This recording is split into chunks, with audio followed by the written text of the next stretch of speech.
स्वीता एक निहायत हसीन और जवान लड़की थी। रात के सन्नाटे में वह चुपके से अपने घर से निकली और चलते चलते थर के सुनसान रेगिस्तान के किनारे जा पहुंची। रात का 1 बज चुका था।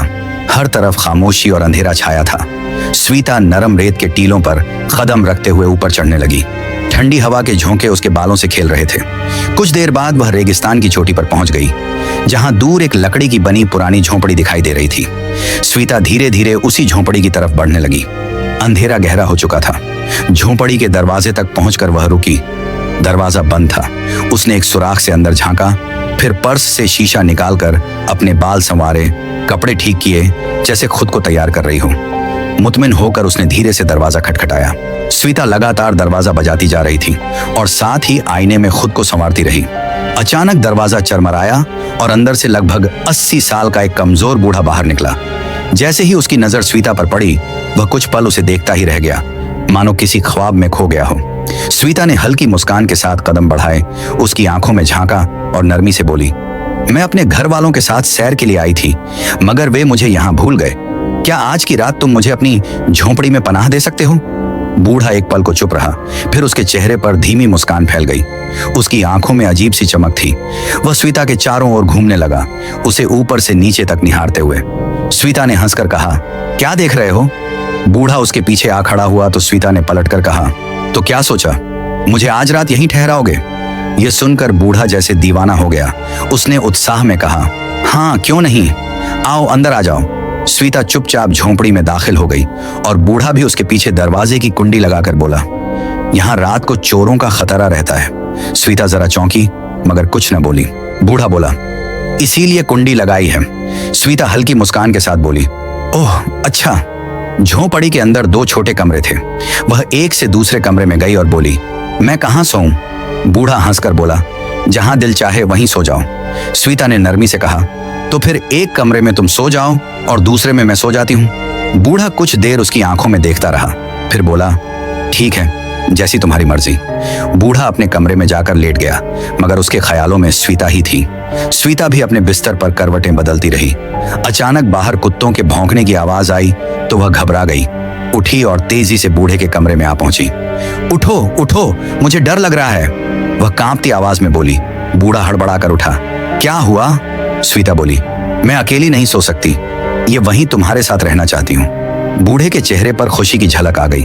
स्वीता की आंखों में देखकर वह मुस्कुराया। लेकिन यहाँ तो एक ही बिस्तर है, उसने कहा। तुम कहाँ सोओगी?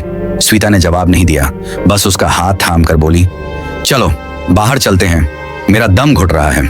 बूढ़ा तुरंत उठा और बोला, चलो मैं तुम्हें बाहर ले चलता हूँ। स्वीता ने बूढ़े का हाथ मजबूती से थामा और दोनों झोंपड़ी से बाहर निकल आए। रात गहरी और खामोश थी, बस रेत पर हवा की सरसराहट गूंज रही थी। वे हाथों में हाथ डाले चलते हुए एक ऊंची रेतली चट्टान तक पहुंचे, जहां नीचे गहरी खाई थी। स्वीता चट्टान के किनारे रुककर मुस्कुराई और बोली, देखो मैं तुम्हें खूबसूरत लग रही हूं ना, बताओ कैसी लग रही हूं? बूढ़ा उसकी खूबसूरती में खो गया और धीरे से बोला, बहुत प्यारी, बहुत हसीन। फिर वह उत्साह में आगे बढ़ा, स्वीता को बाहों में उठाया और कहा, चलो अंदर चलें, तुम बहुत सुंदर हो, बिल्कुल परी जैसी। स्वीता चुपचाप मुस्कुराती रही, मगर जब झोंपड़ी के पास पहुंचे तो बूढ़ा अचानक रुक गया। उसने स्वीता को नीचे उतारा, कुछ शक भरी नजरों से उसे देखा और बोला, पहले ये बताओ तुम हो कौन? इतनी अचानक यहाँ कैसे आ गई? स्वीता ने नरमी से कहा, मैंने बताया तो था, मेरे घर वाले मुझे भूल कर चले गए, तुम क्यों शक कर रहे हो? बूढ़े ने कुछ पल उसे देखा, फिर बोला, ठीक है चलो अंदर, रात बहुत हो गई।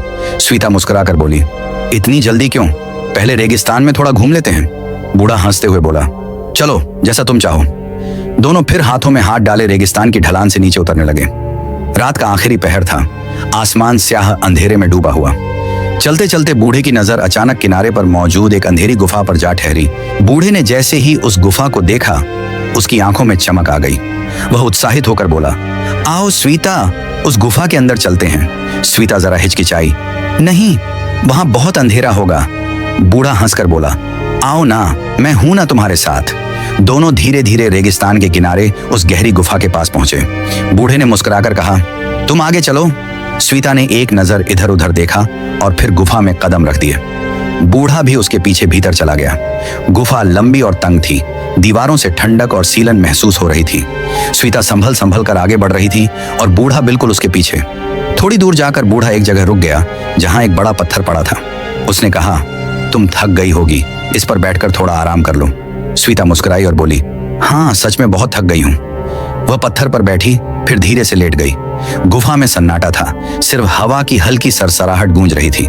बूढ़ा धीरे धीरे उसके करीब आने लगा। स्वीता ने उसकी नीयत भांप ली और अचानक उठकर बोली, चलो वापस चलते हैं, ये जगह ठीक नहीं लग रही। बूढ़ा मुस्कुराया, अच्छा अगर तुम कहो तो चलो। दोनों गुफा से बाहर निकलकर फिर झोंपड़ी की ओर बढ़ने लगे। रात गहरी थी और हवा में सर्दी घुल चुकी थी।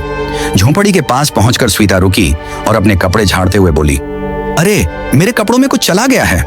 बूढ़ा पास आकर बोला, क्या हुआ, दिखाओ। वह उसके कपड़े झाड़ने लगा और स्वीता हल्के से मुस्कुराई, फिर बोली, तुम यहीं रुको, मैं अंदर जाकर ठीक कर लेती हूँ। बूढ़ा स्वीता को देखता रह गया, जबकि वह धीरे धीरे झोंपड़ी के अंदर चली गई और दरवाजे की कुंडी लगा ली। अंदर पहुंचकर उसने चारों तरफ नजर दौड़ाई, जैसे कुछ ढूंढ रही हो। कुछ पल बाद वह मुस्कुराती हुई बाहर आई और बूढ़े के सामने खड़ी हो गई। बूढ़ा बोला, हाँ क्या निकला? स्वीता मुस्कुराकर बोली, कुछ नहीं, ये कपड़े तंग कर रहे थे। अगर तुम्हारे पास किसी लड़की का सूट हो तो दे दो, मैं पहन लूं। ये सुनकर बूढ़ा चौंक गया। मेरे पास लड़की का सूट कहां से आएगा? तुम आखिर हो कौन? स्वीता ने नरमी से कहा, अरे मैंने तो यूं ही कहा था, शायद कोई पुराना कपड़ा पड़ा हो। बूढ़ा सोच में पड़ गया, फिर झोंपड़ी के कोने में गया, अलमारी खोली और वहां से लाल रंग का पुराना सूट निकालकर उसके हाथ में दे दिया। ये लो, उसने कहा, पुरानी चीजें लोग दे जाते हैं, शायद किसी ने यह भी छोड़ दिया हो। स्वीता ने सूट देखा तो उसकी धड़कन तेज हो गई, मगर वह मुस्कुराकर बोली, अच्छा मैं इसे पहन कर आती हूँ। वह दूसरे कमरे में चली गई। बूढ़ा वहीं बैठा खुद से बड़बड़ाने लगा, लड़की तो बहुत खूबसूरत है, पता नहीं कहां से आई है। कुछ देर बाद स्वीता वह लाल सूट पहनकर बाहर आई। खिड़की से आती चांदनी में वह सचमुच चांद जैसी लग रही थी। बूढ़ा उसे देखकर ठहर गया और बोला, वाह, इस कपड़े में तो तुम बिल्कुल चांद की तरह लग रही हो। स्वीता ने हल्के से मुस्कुराकर कहा, और तुम भी बहुत अच्छे लग रहे हो। बूढ़ा खुश होकर बोला, चलो अब सो जाएं, रात काफी हो गई है। स्वीता ने धीरे से कहा, लेकिन मुझे बहुत भूख लगी है। स्वीता ने नरमी से कहा, कुछ खाने को मिलेगा? बूढ़ा उसकी आंखों में देखते हुए फौरन उठा, झोंपड़ी के कोने में गया और एक टोकरी से रोटी निकालकर उसके हाथ में दे दी। स्वीता मुस्कुराकर रोटी खाने लगी, जबकि बूढ़ा उसे खामोशी से देखता रहा। स्वीता ने पूछा, क्या हुआ, ऐसे क्यों देख रहे हो? बूढ़ा धीमे स्वर में बोला, तुम बहुत प्यारी लग रही हो, अब इंतजार नहीं होता। स्वीता ने शरारती अंदाज में कहा, क्यों, कभी किसी लड़की को नहीं देखा क्या? बूढ़ा जरा पीछे हटा और बोला, कहां से देखूं, यहां तो मैं अकेला रहता हूं। स्वीता ने इधर उधर नजर दौड़ाई तो कोने में लड़कियों के जूते रखे देख ठिठक गई। वह आगे बढ़ी, एक जूता उठाया और बोली, यहां ये क्या कर रहा है? बूढ़ा घबरा गया और जल्दी से बोला, मैंने कहा था ना, लोग अपनी पुरानी चीजें दे जाते हैं। स्वीता मुस्कुराई, ठीक है। वह जूता रखकर दूसरे कमरे में चली गई और बूढ़ा उसके पीछे पीछे वहां पहुंचा। स्वीता को महसूस हुआ कि वह अब बहुत करीब खड़ा है। बूढ़ा धीमे से बोला, अब वक्त जाया मत करो, रात हो गई है, आ जाओ। स्वीता ने उसकी आंखों में देखते हुए हाथ उठाया, अपनी हथेली खोली जिसमें एक छोटी सी शीशी थी और मुस्कुराकर बोली, ठीक है, लेकिन पहले यह पी लो, इससे तुम्हें सुकून मिलेगा। बूढ़ा जो अब पूरी तरह दीवाना हो चुका था, बिना सोचे पी गया। कुछ ही देर में उसकी सांसें भारी होने लगी, आंखें झपकने लगी। वह लड़खड़ाते हुए बोला, तुम बहुत खूबसूरत हो, तुम जैसी कोई नहीं। स्वीता मुस्कुराकर बोली, झूठ मत बोलो, तुमने मुझसे भी ज्यादा खूबसूरत देखी होगी। बूढ़ा बेसुध स्वर में बोला, नहीं, जितनी भी आई तुमसे कम ही थीं, तुम तो आफत हो, आफत। स्वीता उसकी आंखों में देखते हुए धीरे से बोली, फिर भी झूठ। बूढ़े की आवाज अब टूटने लगी थी और उसके कदम लड़खड़ा रहे थे।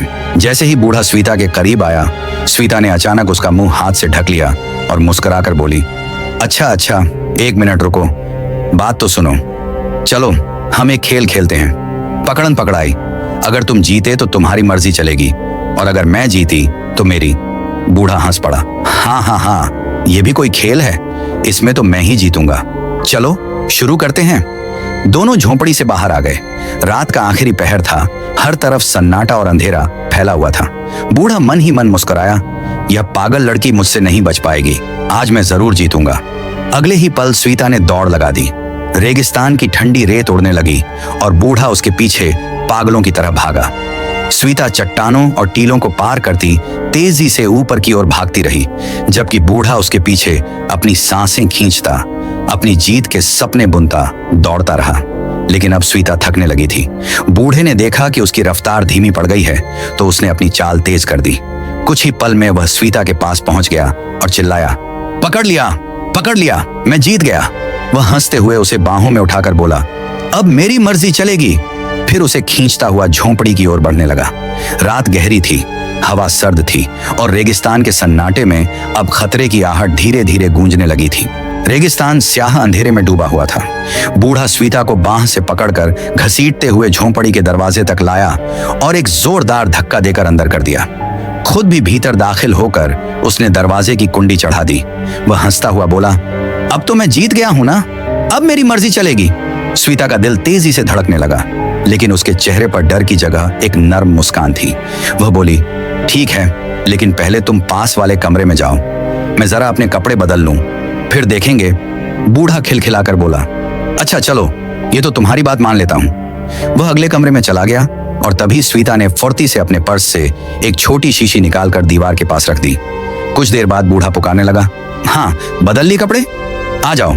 स्वीता ने जवाब दिया, हाँ हो गया, आ जाओ।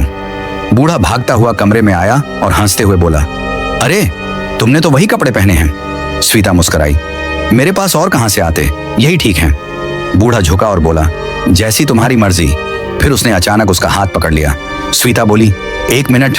उसने हथेली खोली जिसमें वह छोटी शीशी थी और कहा, पहले यह पी लो, इससे तुम्हें सुकून मिलेगा। बूढ़ा जो अब पूरी तरह दीवाना हो चुका था, बिना सोचे समझे पी गया। कुछ ही पलों में उसका सिर घूमने लगा, आंखें धुंधलाने लगी। वह लड़खड़ाते हुए बोला, तुम बहुत खूबसूरत हो, तुम जैसी कोई नहीं।